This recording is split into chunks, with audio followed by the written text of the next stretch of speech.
በመኪና በሞተር ሳይክልና በተለያዩ ማሽነሪዎች ላይ የማለስለስ ግዴታውን ይወጣል። የማወራው ስለ ምግብ ዘይት አይደለም፣ ይልቁንስ ስለ ታታሪው የሞተር ዘይት ነው። የዘይት ስራዎች በሞተር ውስጥ በርካታና ጥቅም አዘል ናቸው። ወደ መጀመሪያው የዘይት ጥቅም ሳልፍ ማለስለስ፣ መቀባት ወይም ደግሞ በፈረንጅ ቋንቋ ሉብሪኬሽን ሲሆን ይህም የሞተር ክፍሎች በፍጥነት በሚንቀሳቀሱበት ሰዓት እርስ በእርሳቸው ይፋተጋሉ። ዘይቱ ይህን ፍጭት በመቀነስ ክፍሎችን እንዳይሸራረፉ ያደርግልናል።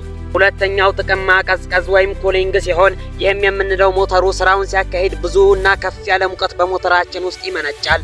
ዘይቱም ይህን ከባድ ሙቀት በመቀነስ ሞተራችንን ከመቃጠል ይታደጋል። ሶስተኛው ጥቅም ማጽዳት ወይም ክሊኒንግ ሲሆን ይህም ሞተር ውስጥ በጊዜ ሂደት የሚፈጠሩ ቆሻሻዎችንና ደቃቅ የብረት ጥቃቅኖችን ዘይቱ ወደ ኦይል ፊልተር በመውሰድ ሞተሩን ንጹህ ያደርግልናል። አራተኛው ጥቅም ከዝገት ለመከላከል ሲሆን ይህም ዘይቱ በብረት ክፍሎች ላይ ሽፋንን በመፍጠር እርጥበትን በመከላከል ሞተራችንን ከዝገት ይከላከላል። አምስተኛው ጥቅም ኃይልን ለማስተላለፍ ሲሆን ይህም በአንዳንድ የሞተር አይነቶች ዘይቱ ሃይድሮሊክ ፕሬሸር ወይም ደግሞ የግፊት ኃይልን ለመፍጠር ይጠቅማል። ይህን ያህል ጥቅሞችን ካየን በቂ ነው በማለት ወደ ዋና ዋና የዘይት አይነቶች አልፌያለሁ። ከዋና ዋና የዘይት አይነቶች መካከል ሶስቱን እጠቅሳለሁ። የመጀመሪያው ሚነራል ኦይል ሲሆን ይህ የዘይት አይነት በቀጥታ ከድፍድፍ ነዳጅና ከተለያዩ ምንጮች የምናገኘው ሲሆን ይህ የዘይት አይነት ቀለል ያለና ዋጋው ዝቅተኛ ቢሆንም ፈጥኖ በመበላሸት ይታወቃል። ሁለተኛው ዘይት አይነት ሰሚ ሲንቴቲክ ኦይል ነው። ይህም የሚነራል ኦይልና የሲንቴቲክ ኦይል በመቀላቀል የሚሰራና በአፈጻጸሙ መካከለኛ ደረጃን የያዘ የዘይት አይነት ነው።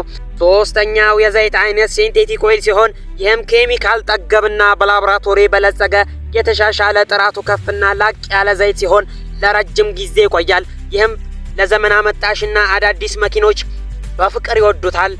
ይህን ያህል ስለ ዘይት አይነቶች ከዳሰስን ይበቃናል። ስለ ደረጃቸው ወይም ቪስኮሲቲ ሾክ ልበላችሁ።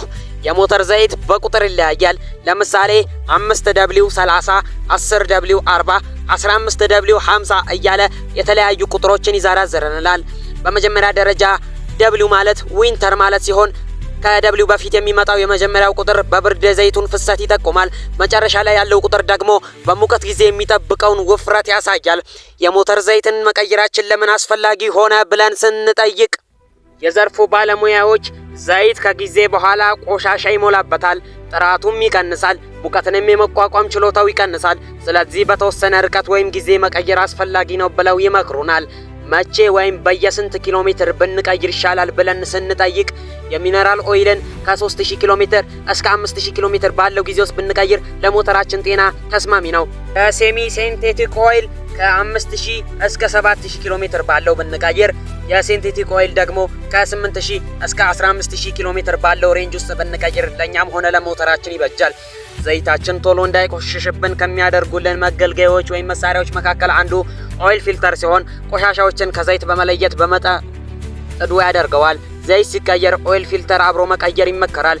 የተሳሳተ የዘይት አጠቃቀም ጉዳቶችን ስናይ በሞተር ውስጥ የጥርሶች መፋጨት፣ የነዳጅ ፍጆታ መጨመር፣ ከፍተኛ ሙቀት ማምጣትና የሞተር ድምጽ ለመጨመር ሙሉ የሞተር ብልሽትን ያስከትልብን።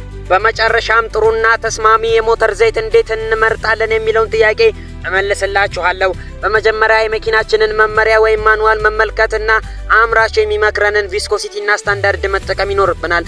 በመቀጠል ለአየር ሁኔታው ተስማሚ የሆነውን ማለትም በብርድ አካባቢ ቀለል ያለ፣ ለሙቀት በመጠኑም ቢሆን ወፈር ያለ ዘይትን ብንጠቀም ይኖርብናል። የሞተራችን እድሜ ከፍ ያለ ወይም አሮጌ ከሆነ ወፍራም ዘይት ሊፈልግ ይችላል። ከማጠናቀቄ በፊት ተስማሚ የምላቸውን የሞተር ብራንዶች እጠቁማለሁ። ሞባይል ዋን፣ ካስቶል፣ ሼል ሄሊክስ፣ ቶታል ኢነርጂስ እና ሉኪ ሞሪ ታዋቂና ዘመን ተሻጋሪ የሞተር ዘይት ብራንዶች ናቸው። ብትጠቀሟቸው አሪፍ ነው ብዬ አስባለሁ። የሞተር ዘይት የሞተራችንን ህይወት ነው ማለት እንችላለን። ትክክለኛ ዘይት በመጠቀም በየጊዜው በመቀየርና ተስማሚውን ቪስኮሲቲ በመከተል የሞተራችንን አፈጻጸም በማሻሻል እድሜውን እናራዝም ስል በአክብሮት እጠይቃለሁ።